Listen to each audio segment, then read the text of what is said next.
میں نے قرآن کھولا، اللہ سے معافی مانگی، یا اللہ معاف کر. بہت رویا، پڑھتے پڑھتے اللہ سے معافی مانگی. اللہ کریم نے مجھے شفا دے دی.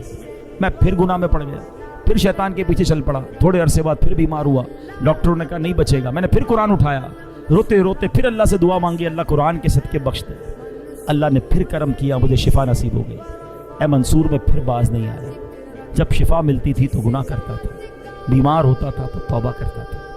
تیسری بار میں پھر گناہوں میں پڑ گیا، بڑے گناہ کیے.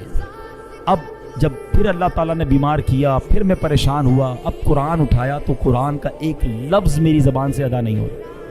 میری زبان پر لاک لگا دیا گیا ہے، میں قرآن نہیں پڑھ پا رہا ہوں. اللہ کی بارگاہ میں نے کہا یا اللہ تو مجھ سے سخت ناراض ہے، اے اللہ مجھے معاف کر دے. کہتا ہے منصور مجھے غیب سے آواز آئی کہ جب تو بیمار ہوتا ہے تو توبہ کرتا ہے، جب تندرست ہو جاتا ہے تو گناہ کرنے لگ جاتا ہے، جب تکلیف میں مبتلا ہوتا ہے تو اللہ کو یاد کرتا ہے، روتا ہے، اور جب اللہ پاک تجھے نجات دیتا ہے تو پھر گناہوں میں پڑ جاتا ہے. کیا تجھے موت کا خوف نہ تھا؟ تو عقل رکھتا ہے، سمجھ رکھتا ہے، پھر بھی غفلت میں پڑا رہا. تو نے کتنی بار اللہ سے وعدہ کیا مگر ہر بار تو نے وعدے کو توڑ دیا.